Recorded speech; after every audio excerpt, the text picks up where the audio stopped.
हाय everyone, सभी का warm welcome है Y D your English shooter पे। आज सुबह का 8 अप्रैल का सेकंड एडिटोरियल द हिंदू का पढ़ेंगे। साइंस फॉर ऑल इसका टाइटल है। ये आर्टिकल आपको आपकी लिमिट्स तक पुश करेगा। जब आप इसको पढ़ोगे तो आपको फील होगा कि आपने अभी भी बहुत कुछ सीखना बाकी है ना। ऐसी डिफ़िकल्टी लेवल का ये आर्टिकल है, लेकिन डरना और घबराना नहीं है। कोशिश करेंगे जितना अच्छे से हो सके इसको डील करने की अप्रोच को सीखेंगे। साइंटिफिक और सोशल थीम का आर्टिकल है। चलिए शुरू करते हैं अपने क्विज़ के साथ में आर्टिकल को। ज़्यादा मुश्किल मैंने क्विज़ को बनाया नहीं है, क्योंकि आर्टिकल अपने आप में ही काफ़ी आपका इम्तिहान ले लेगा, है ना। फिर भी कुछ क्वेश्चंस हैं इसमें। क्लास के लास्ट में इनको एक ट्राई देंगे, सोल्यूशन आपको तभी करवाऊंगा। चलिए शुरू करें क्लास को, आइए कुछ नया सीखते हैं।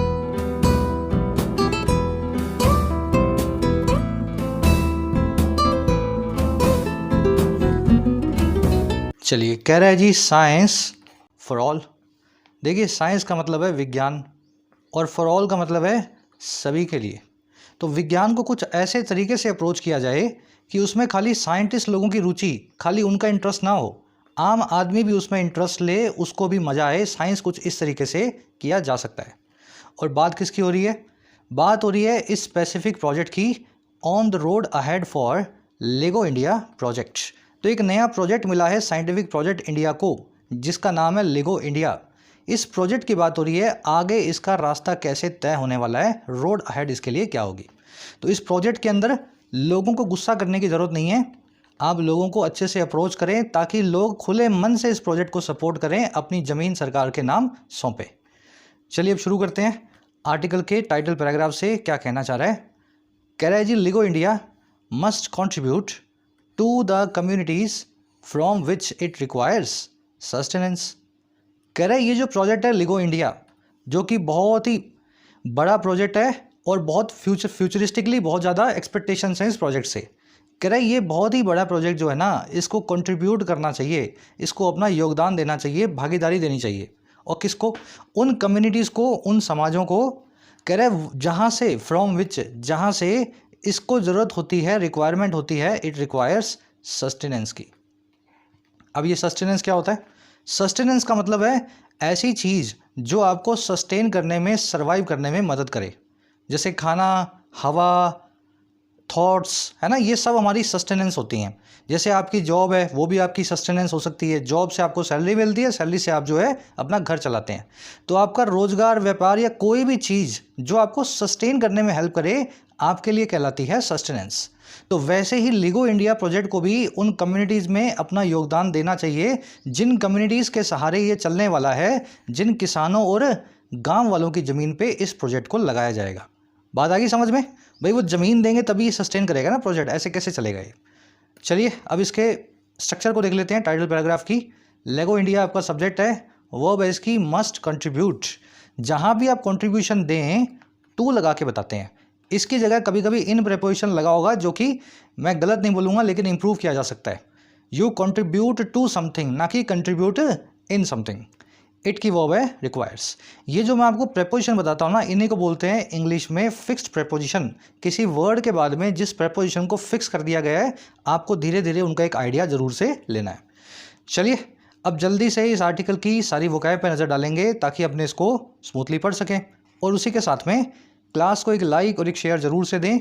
इन क्लासेस में एफर्ट और टाइम दोनों का इन्वेस्टमेंट होता है, ताकि आप आधे पौने घंटे में 3-4 घंटे की लर्निंग ले सकें। अगर वास्तव में वैल्यूबल आपको लगती हैं क्लासेस, तो आपके लाइक्स एंड शेयर्स बहुत मैटर करते हैं। जिन प्यारे बच्चों ने अभी तक ऐप को डाउनलोड नहीं किया है, ज़रूर से ऐप को डाउनलोड करें। आपकी अपनी ऐप है। आपको ऐप पे मिल जाएंगे कोर्सेज जो मैं खुद डिज़ाइन करता हूँ। आपको ऐप पे राइटिंग का कोर्स मिलेगा, जहाँ बिल्कुल बेसिक से आप लिखना सीख सकते हो किसी भी एग्ज़ाम के लिए। हज़ारों स्टूडेंट्स इस कोर्स का फ़ायदा लेकर के इंग्लिश में अपनी राइटिंग की जर्नी को शुरू कर चुके हैं। आप भी कर सकते हैं। यूपीएससी, बैंकिंग, एसएससी किसी भी एग्ज़ाम के लिए बेनिफिशियल होगा। ये कोर्स बिल्कुल बेसिक से है। 70 से 80 घंटे की इसकी टोटल ड्यूरेशन है। मेहनत करने वाला कोर्स है, फ़ायदा लें। कुछ कूपन चल रहे हैं इस कोर्स पे। 470 में आपको एक कोर्स मिल जाता है 750 की जगह पे। उसी तरीके से कोर्स अवेलेबल है एसएससी का और बैंकिंग का। बैंकिंग कॉम्बो के अंदर, प्रैक्टिस कोर्स के अंदर आपको बैंक के सारे क्वेश्चंस रेडी करवा देते हैं, भरपूर प्रैक्टिस सेशंस के साथ में। मॉक टेस्ट इसमें इंक्लूडेड है। ढंग से फ़ायदा ले सकते हैं इस कोर्स का। कूपन लगा लेना, स्टडी वेल। इसी तरीके से एसएससी का कॉम्बो अवेलेबल है। एसएससी के सारे एग्जाम्स का, हर क्वेश्चन का, हर वैरायटी ऑफ क्वेश्चन की आपको यहाँ पे प्रिपरेशन करवाई जाती है। सही अप्रोच सीखते हो, सीधे सीधे एग्जाम्स में मार्क्स बूस्ट करने में आपको हेल्प मिलती है। दोनों ही कॉम्बोज एक एक साल के हैं, एसएससी बैंक के, कोड लगा के इनका फ़ायदा भी ले सकते हो। ऐप से रिलेटेड कोई भी क्वेरी हो, ये नंबर है व्हाट्सअप का, टीम को व्हाट्सअप करके आप बात कर सकते हैं। चलो जी, वोकैब शीट नया अरेंजमेंट आपने देख लिया है। हर दिन की वोकैब अलग कर दी गई है ताकि आज से 6 महीने बाद भी आप ढूंढना चाहें तो डे के हिसाब से, एडिटोरियल के टाइटल के हिसाब से उस दिन की वोकैब को ढूंढ सकें। नीचे आपको कंबाइंड वोकैब मिल जाएगी पहले की ही तरह। आज के वर्ड्स देखेंगे सस्टेनेंस से लेकर के सीमेंट तक, ठीक है, सस्टेनेंस से लेकर के सीमेंट तक। सस्टेनेंस अभी आपको बताया था, जिस चीज़ पे आप सस्टेन करें वो चीज़ जो आपको जिंदा रहने में मदद करे आपकी सस्टेनेंस है। चाहे वो आपकी जॉब हो, आपका रोजगार हो, सबसिस्टेंस हो, ऑक्यूपेशन हो, सपोर्ट हो, या फिर कोई भी चीज़ है ना, खाना पानी, ये भी हमारे लिए सस्टेनेंस के सोर्सेज हैं। Fishing is the primary sustenance of the people living near the sea shores. मछली पालन जो है या मछली पकड़ना जो है मुख्य सस्टेनेंस है, सबसे बड़ा रोजगार है उन लोगों का जो सी शोर्स के किनारों पे रहते हैं, समुद्री किनारों के आसपास रहते हैं। सस्टेनेंस वर्ड को रोजगार वर्ड के लिए अक्सर यूज़ किया जाता है, लेकिन हमेशा किया जाएगा ऐसा ज़रूरी नहीं है। जैसे आज के आर्टिकल में इसका रोजगार से कोई ज़्यादा कनेक्शन है नहीं, है ना। कॉमन पार्लेंस में इस वर्ड को, आम बोलचाल की भाषा में इस वर्ड को, सस्टेनेंस को रोजगार के लिए यूज़ करते हैं। चलिए अगला वर्ड देखेंगे आज, रैकन। रैकन जो है ना, ये है जी एक फ्रेजल वर्ब, रैकन विद, है ना, और ये बनी है रैकन नाम के वर्ड से। रैकन वर्ड का मतलब होता है किसी चीज़ के बारे में बहुत कैलकुलेशन करना और कैलकुलेशन करके कुछ अजम्पशन बनाना। अब वहीं से रैकन विद नाम की फ्रेजल वर्ब बनाई गई है। रैकन विद का मतलब होता है किसी चीज़ को कंसीडर करना या टेक इनटू अकाउंट करना। जनरली वो चीज़ नेगेटिव होगी, ऐसी चीज़ होगी जो आपके लिए चैलेंज पैदा करती हो। मैं आपको यूज़ करके दिखाता हूँ इस फ्रेजल वर्ब को। We need to reckon with all possible hurdles. हमें ज़रूरत है रैकन विद करने की, कंसीडर या टेक इनटू अकाउंट करने की, अपनी कैलकुलेशन में लेने की सारी पॉसिबल हर्डल्स को, सारी संभावित मुश्किलों को। वैसे ही she is a tough opponent to be reckon with. ये वो जो लड़की है बहुत ही टफ ओपोनेंट है जिससे रैकन विद किए जाने की ज़रूरत है, जो टू बी रैकन विद है। अब यहाँ पे पैसिव इन्फिनेटिव लग गया है, इस लड़की को रैकन विद करना पड़ेगा, इसको नज़रअंदाज नहीं कर सकते, कंसीडर करना पड़ेगा, है। तो इस तरीके से रैकन विद नाम की फ्रेजल वर्ब यूज़ होती है। आज के आर्टिकल में फिर से आप देखेंगे इसको। नेक्स्ट वर्ड देखेंगे अपना, सोफिस्टिकेटेड। शहरी बाबू होता है ना, शहरी बाबू, वो होता है सोफिस्टिकेटेड।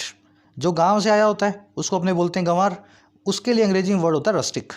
गंवार का मतलब ये नहीं होता पागल हो कोई आदमी, गंवार का मतलब है जो गांव से रह के आया हो, शहर के तौर तरीके ना जानता हो। तो सोफिस्टिकेटेड वर्ड को आप शहरी से जोड़ के रखें या ऐसे आदमी से जोड़ करके रखें जो बड़ा रिफाइंड या न्यूएंस्ड हो, जो किसी भी एरिया की बारीकियों को जानता हो। और रस्टिक जो वर्ड है इसका एंटोनिम है, इसका मतलब होता है ऐसा आदमी जो बड़ा ही क्रूड हो, जिसको बारीकियों के बारे में पता ना हो, थोड़ा सा समझ गए ना, गंवार हो, गाँव का हो। चलिए अब सोफिस्टिकेटेड वर्ड को यूज़ करके देखते हैं। Scammers nowadays are using sophisticated technology to cheat in their examinations. Scammers जो हैं, ऐसे बच्चे जो स्कैम करना जानते हैं, आजकल वो यूज़ कर रहे हैं एडवांस्ड सोफिस्टिकेटेड टेक्नोलॉजी को, बहुत ही रिफाइंड और न्यूएंस्ड टेक्नोलॉजी को, तकनीक को, ताकि वो चोरी कर पाएँ अपने एग्ज़ाम में, ताकि वो चीट कर पाएँ अपने इम्तिहान में, ठीक है। तो इस तरीके से सोफिस्टिकेटेड वर्ड को यूज़ करेंगे। कोई आदमी भी सोफिस्टिकेटेड हो सकता है, कोई टेक्नोलॉजी या तकनीक भी सोफिस्टिकेटेड हो सकती है। एडवांस्ड है ना, इसका कॉमन सा सिनोनिम है। चलिए अगला वर्ड आज का, रेपरकशन। इस वर्ड की स्पेलिंग देख लेना कैसे बनी है। रिपर, रिपर, PEREPER, है ना, और कशन। आज स्पेलिंग एरर में ये वर्ड आपसे पूछूंगा, अभी बता रहा हूँ। रिपर प्लस में कशन से इस वर्ड को बनाएंगे और बोलेंगे रेपरकशन। रेपरकशन का मतलब होता है बुरे नतीजे या दूर दराज तक निकलने वाले नतीजे किसी चीज़ के। कोई काम घटना आज हुई है 2023 में और उसका नतीजा आप देख रहे हो 2043 में, तो आप बोलेंगे कि भाई 2023 की घटना के रेपरकशन हैं ये। आ रही बात समझ में, आगे से आगे के नतीजे। Covid lockdowns have brought in severe economic repercussions for Sri Lanka. Covid के लॉकडाउन लेकर के आए हैं बहुत ही खराब आर्थिक दुष्परिणामों को, दूरगामी रिजल्ट्स को श्रीलंका के लिए। इम्प्लीकेशन, साइड इफेक्ट, रेमिफिकेशन, सभी इसके सिनोनिम है। आज इम्प्लीकेशन नाम का वर्ड आर्टिकल में आएगा। अब आज ये रेपरकशन नहीं आया तो इम्प्लीकेशन आ गया, कल रेमिफिकेशन आ जाएगा। ये सब एक दूसरे के सिनोनिम है, दूर दराज के रिजल्ट्स के। लास्ट वर्ड है आज का, सीमेंट। बहुत बहुत ईजी है इस वर्ड को याद करना। सीमेंट क्या काम करती है? किसी चीज़ को पक्का करती है। है ना, आपने सीमेंट लगा के प्लास्टर कर दिया, वो चीज़ पक्की हो गई। वहीं से इस वर्ब को बनाया गया सीमेंट को किसी चीज़ को मजबूती से पक्का करने के लिए। जैसे आपकी दोस्ती किसी के साथ पक्की हो गई, आपकी कोई इमेज पक्की हो गई समाज में, आपने कोई काम किया उससे आपकी, है ना, आपकी अच्छाई या बुराई पक्की हो गई। किसी भी चीज़ को आपने इस्टेब्लिश कर दिया विद स्ट्रेंथ, वो आपने सीमेंट किया। The incident cemented are friendship. इस इंसिडेंट ने सीमेंट कर दिया, पक्का कर दिया, मजबूती से तैयार कर दिया हमारी रिलेशनशिप को, हमारी दोस्ती के रिश्ते को। इसको सील, बाइंड या फासन करना भी बोलते हैं। आज सीमेंट नाम की वर्ड, ये जो वर्ब है आर्टिकल में देखेंगे। नाउन सीमेंट से ही वर्ब सीमेंट बनाई गई है, वही मीनिंग है, बिल्कुल वैसा ही। चलिए अब जल्दी से आर्टिकल पे आ जाओ, एक समरी आपको दें किस बारे में लिखा हुआ पता लगे। देखो, इंडिया में और दुनिया भर में जब जब साइंटिफिक प्रोजेक्ट्स आते हैं तो लोग खड़े हो जाते हैं अपने हथियार लेके कि हमारे एरिया में साइंटिफिक प्रोजेक्ट मत लगाओ, हमारी ज़मीन को मत लो, हमारे आसपास खतरा मत पैदा करो। लेकिन अगर ऐसे ही लोग अपने स्वार्थ में खड़े होंगे तो साइंस में ज़्यादा तरक्की हो नहीं पाएगी। यही वो लोग हैं जो 50 साल बाद उसी प्रोजेक्ट से निकलने वाले जो साइंटिफिक बेनिफिट हैं उनका मज़ा भी लेते हैं, है ना। किसी ने तो कभी रेडियो बनाया होगा, कभी प्रोजेक्ट लगा के, किसी ने तो कभी ग्रेविटेशनल वेव्स की खोज की होगी। हमारा आर्टिकल ये कह रहा है कि ये लोगों के गुस्से का कारण होता है साइंटिफिक प्रोजेक्ट में लोगों को शामिल ना करना। आप अगर उनसे ठीक से बातचीत करें और उनको समझाएं कि किस प्रोजेक्ट से क्या फ़ायदा होगा, तो हो सकता है वो लोग आपके प्रोजेक्ट को ज़्यादा अपोज ना करें। अब ऐसा ही एक बड़ा प्रोजेक्ट इंडिया को मिला है, लिगो इंडिया इसका नाम है। पार्टिकल एक्सेलरेटर जैसा है ये, इसमें समझ गए ना, ग्रेविटेशनल वेव्स को खोजा जाएगा, बड़ा प्रोजेक्ट है ये। हमारा आर्टिकल कह रहा है कि इसमें अब जो है ना, ज़्यादा रायता मत फैलाना, आसपास के लोगों को पहले ही समझा दो इस प्रोजेक्ट से क्या फ़ायदा होने वाला है, उनको इसमें इंक्लूड कर लो। कहीं ऐसा ना हो ये मौका फिर आपके हाथ से निकल जाए, लोगों के गुस्से के कारण साइंस जो है इंडिया में पीछे रह जाए। बस आज की ये समरी है, प्रोजेक्ट के बारे में बताएगा और प्रोजेक्ट को कैसे आगे बढ़ाना है उस रास्ते के बारे में डिस्कशन करेगा। आज की टोन है सजेस्टिंग, सरकार से सजेशन दे रहा है क्या करना चाहिए। चलिए आर्टिकल को शुरू करते हैं। अच्छा है, इंटरेस्टिंग है, पढ़ने में थोड़ा मुश्किल है लेकिन मज़ा आएगा। कह रहा है जी, the union cabinet's approval to set up a gravitational wave direction detection facility in Maharashtra, comma a ₹2600 crore project is one that will consist of a detector called the Laser Interferometer Gravitational Wave Observatory और LIGO। लंबा sentence है, यही रोक लेते हैं। कह रहा है जी, जो यूनियन कैबिनेट का अप्रूवल है। अब ये क्या होती है यूनियन कैबिनेट? कैबिनेट मतलब मंत्रिमंडल जो बैठा है लोकसभा में, और यूनियन का मतलब है केंद्र सरकार का, सेंटर का।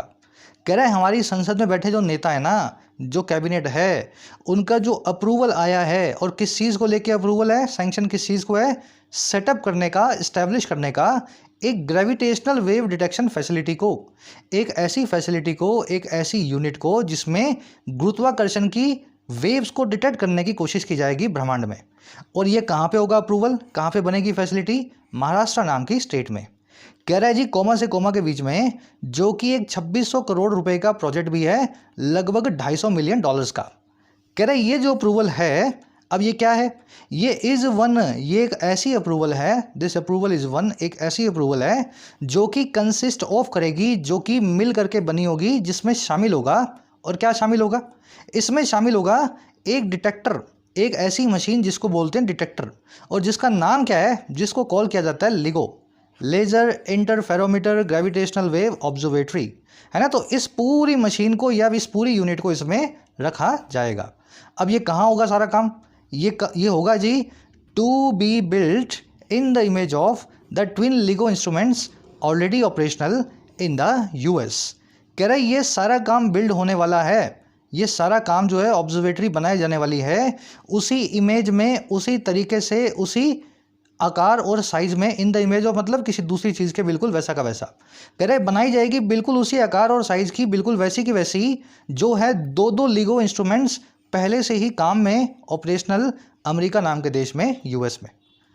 आई बात समझ में? मोटा मोटा सेंटेंस समझ में आ गया होगा। अब वर्ड्स पर नज़र डालेंगे, स्ट्रक्चर देखेंगे, पूरी जो है दिमाग में कैलकुलेशन आ जाएगी।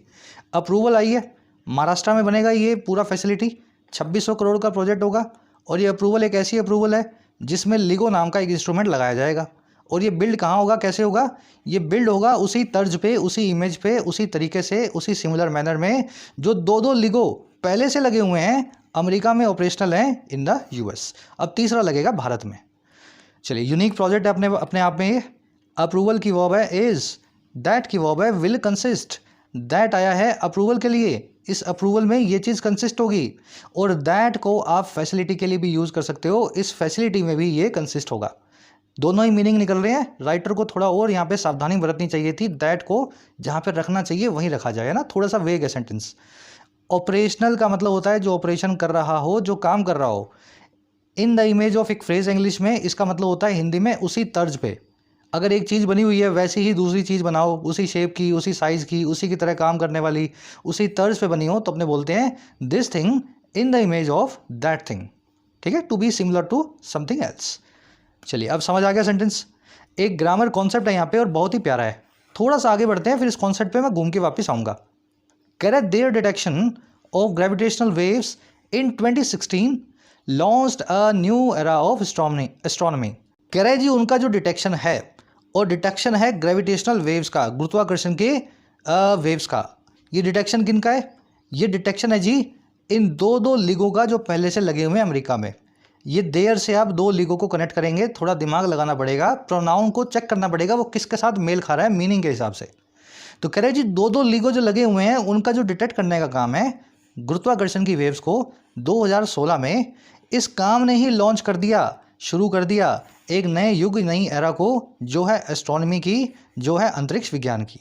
ठीक है, तो 2016 में जब हमें ग्रेविटेशनल वेव्स मिली ना पहली बार, आज से 6-7 साल पहले, 8 साल पहले, तभी जो है एक नई एस्ट्रोनॉमी की ब्रांच शुरू हो गई जिसमें ग्रेविटेशनल वेव्स को रिसर्च किया जाता है। डिटेक्शन की वर्ब है लॉन्च, लॉन्च करना, अशर इन करना, ब्रिंग इन करना, किक इन करना, किसी चीज़ को इंट्रोड्यूस करना, पहली बार लेके आना। एरा का मतलब होता है युग, एपोक या पीरियड भी इसको बोल सकते हैं। अच्छा और क्या हुआ? Correct third detector is being built in India as part of the LIGO India collaboration in order to improve the detector's collective ability to pinpoint sources of gravitational waves in the sky। कह रहे हैं जी तीसरा detector जो है बनाया जा रहा है भारत में, third detector is being build in India. और क्यों बनाया जा रहा है जी? ये बनाया जा रहा है एक हिस्से के तौर पे लिगो इंडिया कोलैबोरेशन के। इंडिया ने भी कोलैबोरेट किया हुआ लिगो वाले प्रोजेक्ट में अमेरिका के साथ। और क्यों बनाया जा रहा है? ये बनाया जा रहा है एक हिस्से के तौर पे इस मकसद के साथ, इन ऑर्डर टू, इस मकसद के साथ कि बेहतर बनाया जा सके, इम्प्रूव बनाया जा सके इन सभी डिटेक्टर्स की मिली जुली क्षमता को, कलेक्टिव एबिलिटी को, जो है पिन पॉइंट करने की। पिन पॉइंट करना मतलब एक पिन से पॉइंट करना, सटीक निशाना लगाना, सटीक तरीके से डिटर्मिन करना। तो इनकी कलेक्टिव एबिलिटी जो है एकदम सटीकता के साथ में डिटर्मिन करने की उन सोर्सेज को जो है ग्रेविटेशनल वेव्स के, गुरुत्वाकर्षण की वेव्स के स्काई के अंदर। तो ये पूरा प्रोजेक्ट है। अमेरिका में 2 बने हुए हैं, इंडिया में लगा के ये देखना चाह रहे हैं कि अमेरिका के जो ग्रेविटेशनल सोर्सेज हैं अमेरिका के लिगो के द्वारा खोजे गए, वही इंडिया में भी आ रहे हैं नहीं आ रहे। अलग अलग जगहों पे लगाएंगे तो और अच्छे से कंफर्म कर पाएंगे फाइंडिंग्स को। डिटेक्टर्स की वर्ब है is being built, passive voice है, कंटिन्यूस टेंस में इज बीइंग प्लस में वर्ब की थर्ड फॉर्म। ये जो बेसिक्स है ये जरूर सीख लो, टेंस है, एक्टिव है, पैसिव है, इनके बिना इंग्लिश में आप बिल्कुल मजबूर से हो जाते हो, है ना। चलिए, पिन पॉइंट करना मतलब किसी चीज़ की तरफ मैं पिन से पॉइंट करूं, देखो यहाँ पे ये चीज़ है तो मतलब बड़ा सटीक सा निशाना लगा रहा हूँ। तो डिटर्मिन करना या लोकेट करना किसी चीज़ को बड़ी सटीकता के साथ, प्रिसीजन के साथ ही पिन पॉइंट करना कहलाता है। आपसे मैंने पूछा दर्द कहाँ हो रहा है, आपने बिल्कुल उसी जगह उंगली रख दी जहाँ पे दर्द हो रहा है आपके हाथ में, तो आप पिन पॉइंट कर रहे हैं उस जगह को जहाँ पे आपको पेन हो रहा है। चलिए और आगे बढ़ते हैं। कह रहे थे cabinet's approval throws up two opportunities. अब यहाँ पे लग गया कॉलम। कह रहे first India could become a global site of gravitational physics research, adding training and a hurdle of precision technology and sophisticated control systems, ultimately cementing a reputation for successfully running an experimental big science project. लंबा sentence है लेकिन बड़ा आसान सा है। कह रहे जी जो अप्रूवल आया ना हमारे मंत्रियों का, वो थ्रो अप करता है। थ्रो अप करना मतलब किसी चीज़ को उछाल फेंकना। मान लो एक ज़मीन में एक बड़ा सा छेद हो, होल हो, उसमें से कोई चीज़ बाहर निकले, उसमें से नेचुरल गैस निकले, पेट्रोल निकले, तो ज़मीन आपको ऑफर कर रही है ना, ज़मीन में से पानी निकल रहा है, नेचुरल गैस निकल रही है, तो थ्रो अप कर रही है ज़मीन, ऊपर से निकाल के आपको दे रही है। वैसे ही इस अप्रूवल में भी हमें ऑफ़र किया है, हमें मिली हैं 2 अपॉर्चुनिटीज़, 2 मौके। अब क्या वो मौके हैं वो आपको बताए गए हैं जी। इसमें 2 मौके ये थ्रो अप हुए हैं। पहला तो ये, इंडिया अब बन सकता है फ्यूचर में, कुड बिकम, और क्या, एक इंटरनेशनल प्लेस या ग्लोबल साइट जो है ग्रेविटेशनल फिजिक्स रिसर्च की। भाई एक अमेरिका में होती है, अब इंडिया में होगी, 2 ही जगह होती है, तो इंडिया को एक डिस्टिंग्विश्ड पोजीशन मिलेगी इस फील्ड के अंदर। और ये कैसे होगा सारा काम? एड करते हुए, हेल्प करते हुए ट्रेनिंग को और हैंडलिंग को प्रिसीजन टेक्नोलॉजीज़ के और सोफिस्टिकेटेड कंट्रोल सिस्टम्स के। इंडिया जब ये बनेगा ना, तब ये हेल्प करेगा एक तो ट्रेनिंग के काम को और दूसरा हैंडल करने के काम को सटीक टेक्नोलॉजीज़ के, प्रिसीजन टेक्नोलॉजीज़ के और बहुत ही एडवांस कंट्रोल सिस्टम्स के। ऐसा करते हुए इंडिया एक ग्लोबल साइट बनेगा। और दूसरी चीज़ क्या होगी? कह रहा है और आखिरकार अल्टीमेटली दूसरी चीज़ ये होगी, अल्टीमेटली ये सीमेंट करते हुए होगा, मजबूत बनाते हुए होगा एक रेपुटेशन को, एक प्रतिष्ठा को, जो है सक्सेसफुली रन करने की, कामयाबी के साथ चलाने की एक एक्सपेरिमेंटल बिग साइंस प्रोजेक्ट को, एक ऐसे साइंस प्रोजेक्ट को जो बिग साइंस कहलाता है और एक्सपेरिमेंटल है, अभी एक एक्सपेरिमेंट के तौर पे किया जा रहा है। थोड़ा कॉम्प्लिकेटेड है पढ़ने में, लेकिन कोशिश कर रहा हूँ मैं जितना ईजिली हो सके आपको हिंदी में समझाया जाए। जो चीज़ समझ में नहीं आ रही वो अलग से देख लो। ये बिग साइंस क्या होता है? देखिए, ऐसा प्रोजेक्ट जिसको एक प्राइवेट कंपनी या प्राइवेट आदमी ना करके एक सरकार फंड करे, हजारों लाखों करोड़ों रुपए लगा के कई कई सरकारें मिलकर के कुछ काम को करती हैं साइंस प्रोजेक्ट को, that project becomes big science project. जैसे आपने सर्न सुना होगा, सर्न है ना, पार्टिकल एक्सेलरेटर है यूरोप में, कई देशों की सरकार मिलकर उसको फंड कर रही है, तो वो एक बिग साइंस प्रोजेक्ट है। ठीक है, चलो। इंडिया की वर्ब है कुड बिकम, अप्रूवल की वर्ब है थ्रो अप करना, इंट्रोड्यूस करना किसी चीज़ को ऑफर करना। ये जब इंडिया बनेगी ना एक ग्लोबल साइट, तो दो काम करते हुए बनेगी। पहला काम है एड करते हुए, हेल्प करते हुए ट्रेनिंग में, और दूसरा मजबूत करते हुए, सीमेंट करते हुए एक रेपुटेशन को। ये दोनों जो वर्ब के आईएनजी वाले वर्ड्स देख रहे हो आप, ये हैं पीपीएसए, प्रेजेंट पार्टिसिपल साइमल्टेनियस एक्शन। जब ये काम हो रहा था तब ये काम और ये काम भी साथ साथ हो रहे थे। वर्ब के आईएनजी फॉर्म से इनको बताया जाता है। अल्टीमेटली मतलब आखिरकार, सोफिस्टिकेटेड आप ऑलरेडी देख चुके हैं, न्यूआंस्ड या रिफाइंड बहुत ही एडवांस्ड हो। प्रिसीजन मतलब सटीक, एक्यूरेसी वाला, परफेक्शन वाली चीज़ कहलाती है प्रिसीजन। चलिए और आगे बढ़ते हैं। कह the starting requirement here is the timely release of funds for construction followed by issuing the allocated resources without a delay.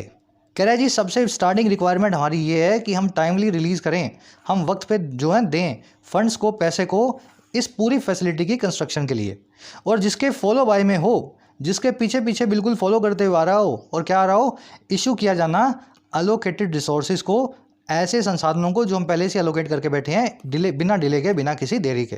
तो इंडिया को अपनी पुरानी गंदी आदत को छोड़ना होगा। नया प्रोजेक्ट मिला है, अच्छा प्रोजेक्ट मिला है, तो जल्दी से पैसा निकालो जो आपने सोचा है इस पर लगाने का, और जो रिसोर्सेज लगाने हैं उन पे भी ज़्यादा देरी मत करो, जल्दी जल्दी इसको कंस्ट्रक्ट करवाओ।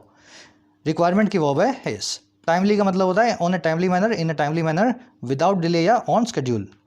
चलिए अब दो कॉन्सेप्ट हैं ग्रामर के, छोटे छोटे हैं, फटाफट से उनको देख लेते हैं। ये इन ऑर्डर टू वाला कॉन्सेप्ट आज तीसरे दिन लगातार आ रहा है। मैं नहीं चाहता कि एक भी बच्चा इसमें गलती करे। 4 फ्रेजेज हैं आपके सामने, और ये चारों ही आपके किसी मकसद को बताते हैं। In order to, in a bid to, so as to, with a view to. आपसे किसी ने पूछा लाइब्रेरी क्यों जाते हो भाई, क्यों जाते हो लाइब्रेरी, तो आपने बोला जी मैं पढ़ने के मकसद से जाता हूँ लाइब्रेरी में। I go to the library in order to study, या in a bid to study, या सो एज टू स्टडी, या with a view to studying. तो फ़र्क क्या है? विद अ व्यू टू अपने बाद में वर्ब की आईएनजी फॉर्म लेता है, और बाकी सब अपने बाद में वर्ब की बेस फॉर्म लेते हैं। चारों का मतलब एक ही। यहाँ इन ऑर्डर टू लगा है तो इम्प्रूव लिख दिया है। अगर यहाँ पे विद अ व्यू टू होता तो यहाँ पे लिखना पड़ता इम्प्रूविंग। तो एक तो था एक छोटा वाला कॉन्सेप्ट, आप ऑलरेडी जानते हैं। बड़ा कॉन्सेप्ट है, कई दिनों बाद कर रहे हैं। ये कॉन्सेप्ट ये कहते हैं कि इंग्लिश में कुछ वर्ब्स हैं जो एक दूसरे के सिनोनिमस हैं। चाहे तो लेफ्ट वाली वर्ब को यूज़ कर लो, चाहे राइट वाली को कर लो, मीनिंग दोनों का एक है। लेकिन ध्यान ये रखना है कि जो राइट वाली वर्ब्स हैं ये अपने बाद में एक प्रेपोजिशन फिक्स रखती हैं, और जो लेफ्ट वाली वर्ब है ना उसके बाद में कोई प्रेपोजिशन नहीं आएगा। जैसे सीक करना, इसका मतलब भी होता है ढूंढना, और लुक फॉर करना, इसका मतलब भी होता है ढूंढना। लेकिन अगर आप गलती कर जाओ नौसिखिएपन में और आप लिख करके आ जाओ सीक फॉर, तो ये सर गलती है। सीक फॉर जैसा कोई फ्रेज अंग्रेजी में नहीं है। सीक तो अपने बाद में सीधा अपना डायरेक्ट ऑब्जेक्ट लेगी। आंसर का मतलब भी है जवाब देना, रिप्लाई का मतलब भी है जवाब देना। लेकिन अगर आंसर को वर्ब फॉर्म में यूज़ कर रहे हो तो टू मतलब का क्या ना, रिप्लाई के बाद में टू लगता है। प्लीज़ आंसर मी और please reply to me. Comprise का मतलब होता है मिलके बनना, कंसिस्ट का मतलब होता है मिलके बनना, लेकिन कंसिस्ट के बाद में ऑफ आएगा, कंप्राइज के बाद में ऑफ नहीं आएगा। रीच का मतलब है पहुंचना, अराइव का मतलब है पहुंचना, लेकिन अराइव के बाद में एट, रीच के बाद में पहुंचने के लिए कोई प्रपोजिशन नहीं आएगी, है ना, कहीं पहुंच रहे हो तो। मैरी का मतलब है शादी करना या किसी से मेल जोल करना। अलाइन विद का मतलब भी होता है किसी से मेल जोल करना, है ना, रिश्ता बिठाना। मैरी के साथ में विद या टू मत लगाओ, अलाइन के साथ में विद या टू आता है, अलाइन टू भी होता है, लिख देता हूँ यहाँ। अपोज का मतलब है, जानते ही आप, अपोजिशन करना, बिना प्रिपोजिशन के आएगा। रिसेंबल का मतलब है उसी के जैसा दिखाई देना, सिमिलर जैसा होना। इनहैबिट का मतलब होता है किसी एरिया में लिव करना, रहना। लिव के बाद में इन, इनहैबिट के बाद में इन नहीं। और अवेट का मतलब होता है इंतजार करना, लेकिन वेट के बाद में फॉर आएगा, अवेट के बाद में नहीं आएगा। डिटेल में बता दिए हैं, गलती नहीं होनी चाहिए। 3 क्वेश्चन है, फटाफट देख लो इनको। स्टूडेंट्स आर वेटिंग या awaiting for their exam results. Student अपने एग्जाम रिजल्ट का वेट कर रहे हैं। देखो भैया 4 लग चुका है, एग्जामिनर ने ही 4 लगा के दिया है तुम्हें, अब इस 4 को रिमूव तो कर नहीं सकते, तो क्या करेंगे, वो वाला वर्ब यूज़ करेंगे जिसके बाद में 4 आता है इंतजार करने के लिए। यहाँ लिखूंगा वेटिंग फॉर, ठीक है, वेटिंग फॉर। अगर ये 4 यहाँ पे ना हो तो मैं लिख दूंगा अवेटिंग फॉर, अगर ये 4 यहाँ पे ना हो तो मैं लिख दूंगा अवेटिंग बिना 4 के। वैसे ही सम ओल्ड ट्राइब्स इनहैबिट या लिव दिस एरिया, कुछ पुरानी जनजातियाँ इस एरिया में रहती हैं। इन नहीं लगा हुआ, तो बिना इन वाला कौन सा होता है, इनहैबिट, कहीं पर रहने के लिए, यहाँ लिखूंगा इनहैबिट दिस एरिया। वैसे you are similar to my sister या you resemble to my sister, resemble अपने बाद में टू नहीं लेता है, सिमिलर अपने बाद में लेगा, तो मैं लिख देता हूँ you are similar to my sister. अब देखो ये तो था नॉर्मल कॉन्सेप्ट, आपको ऑलरेडी आना चाहिए, नहीं आता तो सीख लो। अब इसको थोड़ा सा एडवांस लेके जा रहा हूँ सेकंड पार्ट में। ये जो 3 मैंने अंडरलाइन किए हैं ना, कंप्राइज, मैरी और अपोज, इनकी एक खास बात है, और वो खास बात ये है कि ये तीनों वर्ड्स वर्ब फॉर्म में अपने बाद कोई प्रेपोजिशन नहीं ले रहे ना, लेकिन एडजेक्टिव फॉर्म में, वर्ब की थर्ड फॉर्म में इनके बाद प्रेपोजिशन फिक्स होता है। 3 ही है ये, कंप्राइज, मैरी, ये अपोज। अब देखो कैसे। The book was comprise 100 pages, किताब मिलके बनी थी 100 पेजेस से। कंप्राइज यहाँ पे एक एडजेक्टिव है, वर्ब की थर्ड फॉर्म है, और कैसे पता लगा, बी फैमिली की वर्ब के बाद में आ रहा है, कोई एक्शन को दिखा नहीं रहा। भाई किताब 100 पन्नों से मिलके बनी थी तो उसमें एक्शन क्या हुआ, किताब अच्छी थी, किताब भारी थी, किताब आसान थी, किताब काम की नहीं थी, किताब 100 पन्नों से मिलके बनी थी, तो कुछ काम नहीं हो रहा है यहाँ पे। तो इसलिए यहाँ पे पैसिव वॉइस में कोई एक्शन ना होने की वजह से कंप्राइज को एक एडजेक्टिव मानूंगा, और कंप्राइज के बाद में ऑफ लगा के आऊँगा। समझ के बात, ऊपर नहीं लगाना था कंप्राइज के बाद में ऑफ, वर्ब फॉर्म में, लेकिन कंप्राइज जब वर्ब की थर्ड फॉर्म एडजेक्टिव बन जाए अपने बाद में ऑफ लेता है। वैसे ही अपोज्ड के बाद में भी टू नहीं लगता, लेकिन जब अपोज्ड एक एडजेक्टिव हो तब अपने बाद में टू लेगा। Farmers are opposed the new laws, farmers खिलाफ हैं, अपोज्ड यहाँ पे कोई वर्ब नहीं है। फार्मर्स अच्छे हैं, फार्मर्स बुरे हैं, फार्मर्स खिलाफ हैं, है ना, farmers are good, farmers are bad, farmers are opposed. तो इस केस में अपोज्ड के बाद में टू लगाना जरूरी है, ठीक है, क्यों, वर्ब की थर्ड फॉर्म एडजेक्टिव है और ऐसे ही यूज़ किया जा रहा है इन एडजेक्टिव्स को पहले से। वैसे ही Selena is married Adam, Selena married है, सेलेना शादीशुदा है एडम से। यहाँ पे मैरिड एक एडजेक्टिव है, इज़ वर्ब के बाद में आ रहा है, तो यहाँ पे लिखूंगा मैरिड टू एडम, ठीक है, टू एडम। अगर यहाँ पे इज़ को निकाल दूँ, सेलेना मैरिड एडम लिखना पड़ेगा फिर मुझे।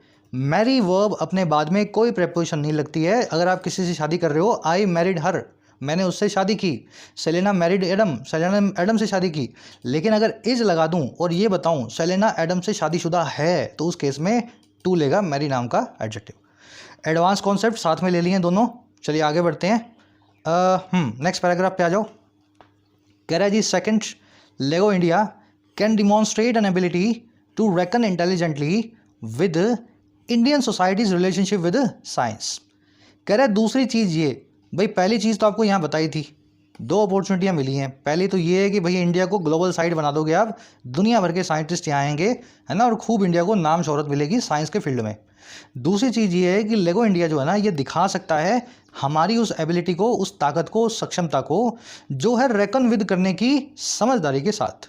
रेकन विद करना, किसी चीज़ को कंसिडरेशन में लेना, किसी चीज़ को अच्छे से निपटना, उसको अपनी कैलकुलेशन का हिस्सा बनाना।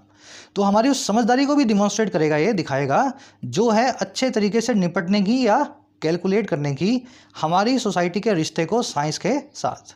और कैसे, using the opportunities that big science affords, इस्तेमाल करते हुए उन मौक़ों को, उन अपॉर्चुनिटीज़ को जो बिग साइंस प्रोजेक्ट्स अफोर्ड करते हैं, जिन मौक़ों को ये लाने की कोशिश करते हैं, जिन मौक़ों को लाने की जो है अवसर हमें देते हैं।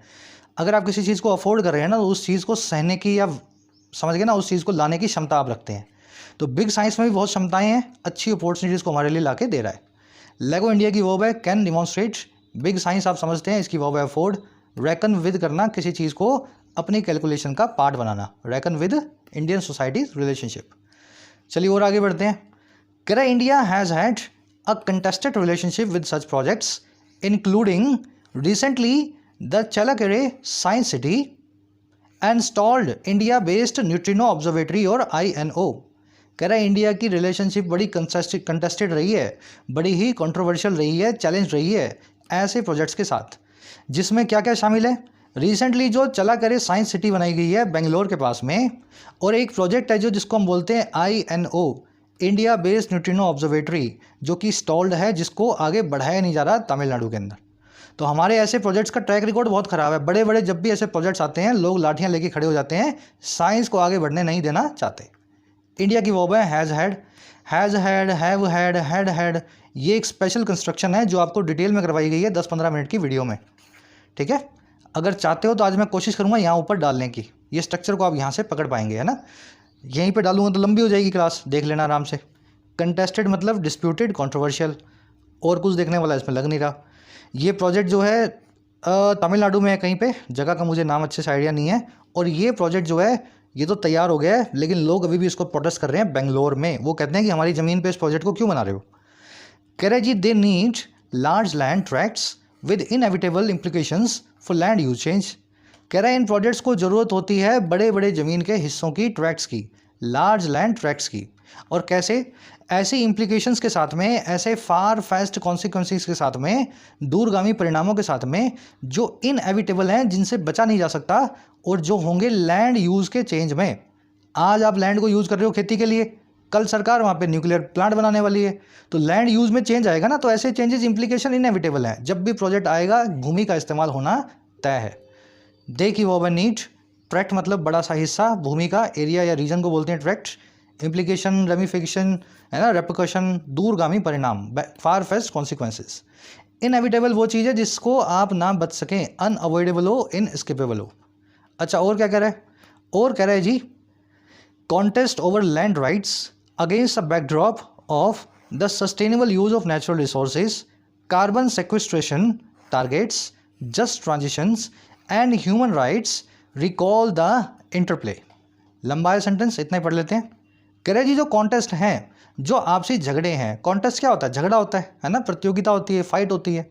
कह रहा है आपसी जो झगड़े हैं ना, इन सभी चीज़ों को लेकर के, लैंड के राइट्स को लेकर के, और किस बैकड्रॉप में, इस कॉन्टेक्स्ट में, इस बैकड्रॉप में, इस परिदृश्य के साथ जो है नेचुरल रिसोर्सेज के सस्टेनेबल यूज़ का।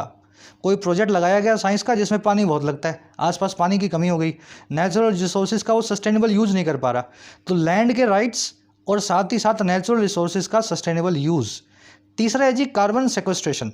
ये एक प्रोसेस होती है, इसके अंदर कार्बन को एनवायरनमेंट से निकाल करके ज़मीन में गाड़ा जाता है, ताकि कार्बन से ग्लोबल वार्मिंग जो है वो कम हो। तो इसके टारगेट्स होते हैं, हर कंट्री के अपने अपने टारगेट्स हैं।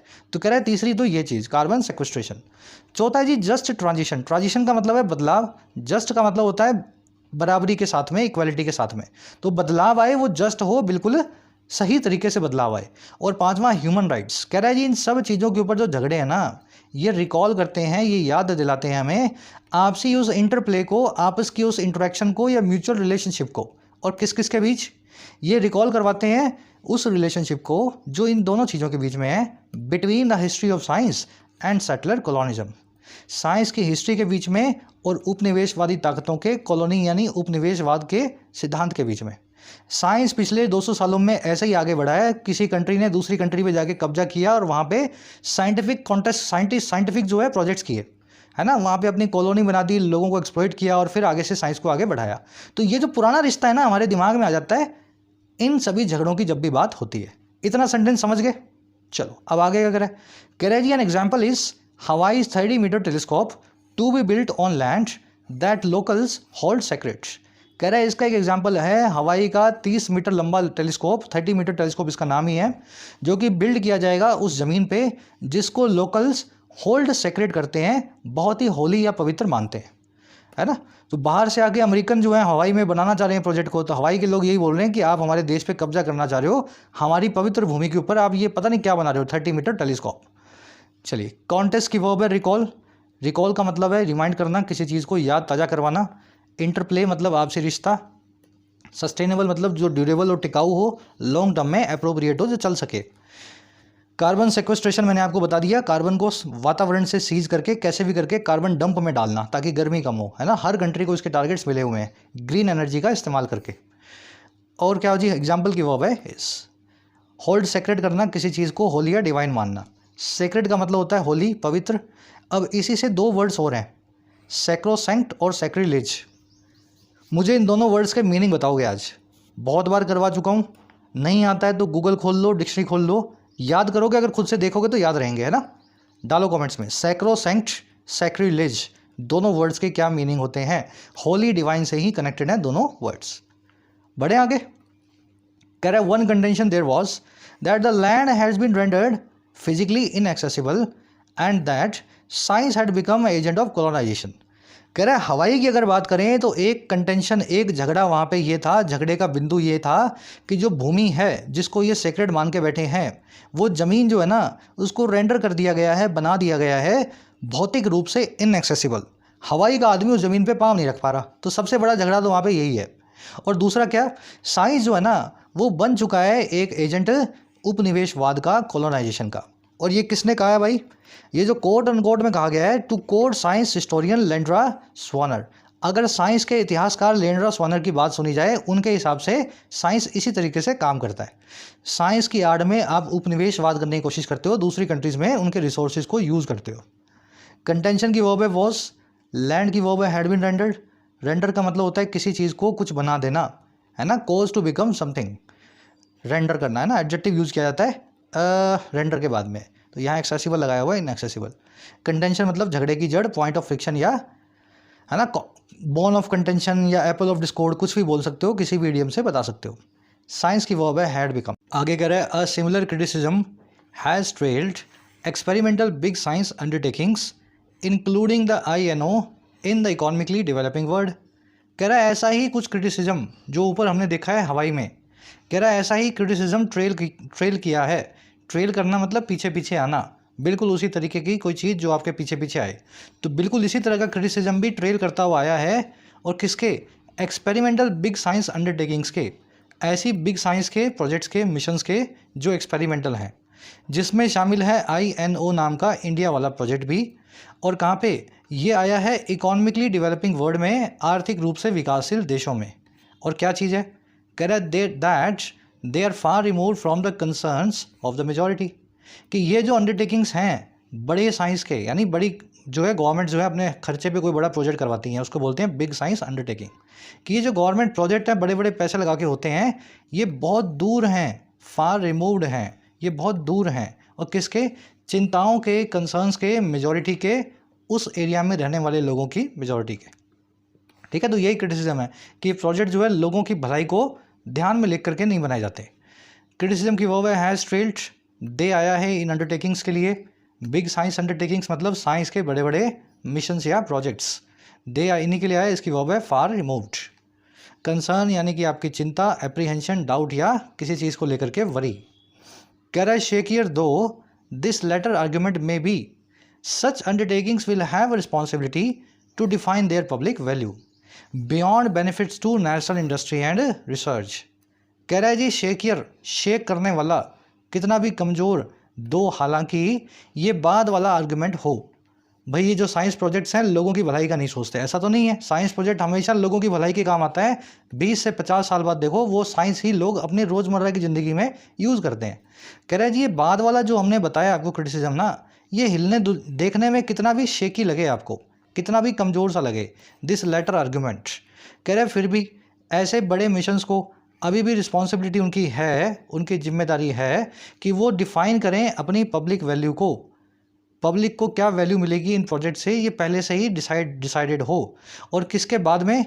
ये वैल्यू वो हो जो बाद में जाकर के हो, बियॉन्ड हो उन बेनिफिट्स के जो देश की इंडस्ट्री और रिसर्च को ये करने वाले हैं। ठीक है, तो ऐसा पूरा ढंग से डिफाइंड होना चाहिए किसी भी प्रोजेक्ट के बारे में। आर्ग्यूमेंट की वर्ब है मे बी, अंडरटेकिंग्स की वर्ब है हैव। कह रहा है this is the second opportunity LIGO India has amplified by the context of the present moment to build a facility that contributes to the community's from which it requires sustenance and knowledge. कह रहा है ये second opportunity लिगो India के पास है, ये दूसरी वाली जो अपॉर्चुनिटी है ये लिगो के पास आ गई है, जिसमें लोगों को अच्छे से ये इंटीग्रेट कर सकता है, अपने साथ मिला सकता है, और ये एम्पलीफाइड हो चुकी है, ये मौका और ज़्यादा इंटेंस और ज़्यादा बड़ा हो चुका है उस कॉन्टेक्स्ट को देखते हुए, उस सिचुएशन को देखते हुए जो है आज के हालात की, प्रेजेंट मोमेंट की। अब ये अपॉर्चुनिटी क्या है भाई, कि ये बिल्ड करें एक ऐसी फैसिलिटी जो भागीदारी देती हो, जो कंट्रीब्यूट करती हो उन समाजों को, कम्युनिटीज़ को, जहाँ से फ्रॉम विच, जहाँ से इसको ज़रूरत होगी सस्टेनेंस की, यानी सस्टेन करने के साधनों की, और नॉलेज की, यानी कि ज्ञान की। तो जिन कम्युनिटीज़ का नॉलेज और हेल्प को लेकर के ये प्रोजेक्ट बनेगा, वहाँ पे ये कुछ कंट्रीब्यूट करें, उन कम्युनिटीज़ के लिए कुछ फ़ायदा करवाएं। और क्या करें, that engage in good faith on concerns about access to land and other resources.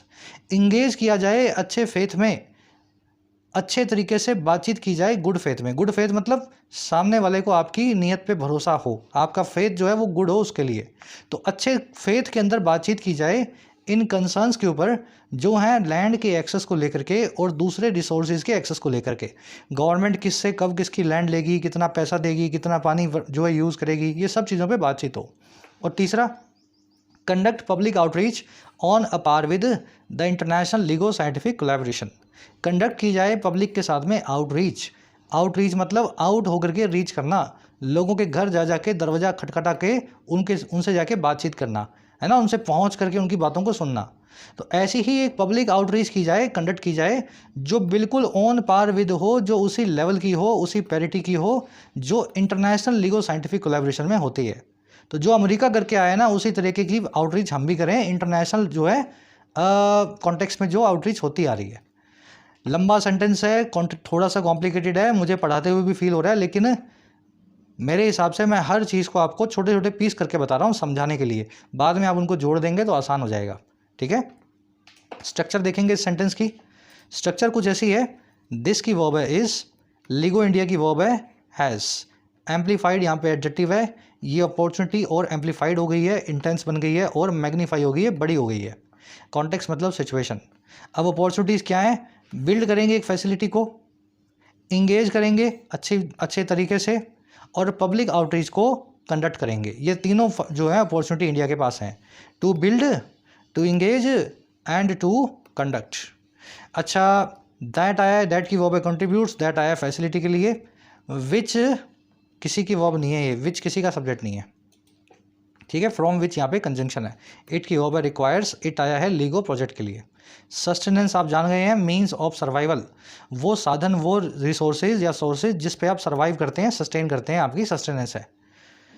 चलिए, और कुछ देखने वाला नहीं है। ऑन अ पार विद मतलब उसी पार पे, उसी पैरिटी पे या उसी लेवल पे। कह रहा the starting requirement is to contemplate what all LIGO India can do for India. सबसे पहली रिक्वायरमेंट यही है कि कंटेम्पलेट किया जाए, इस चीज़ पे विचार किया जाए, डेलिब्रेट किया जाए कि क्या क्या चीज़ें लीगो इंडिया भारत और भारत के लोगों के लिए कर सकता है। रिक्वायरमेंट की वर्ब इज, लीगो इंडिया की वर्ब कैन डू। कंटेम्पलेट करना मतलब गहरे से विचार करना, पॉन्डर ओवर करना, रूमिनेट करना, डेलिब्रेट करना, मुल ओवर करना, है ना, ये सभी कंटेम्पलेट के गहरे विचार के सिनोनिम्स हैं। चलिए जल्दी से अपने क्विज पे आते हैं। आज मेरे ख्याल से खूब अच्छी डोज हो गई होगी आपकी इस आर्टिकल को पढ़ के। कभी कभी ऐसा आर्टिकल आना भी चाहिए।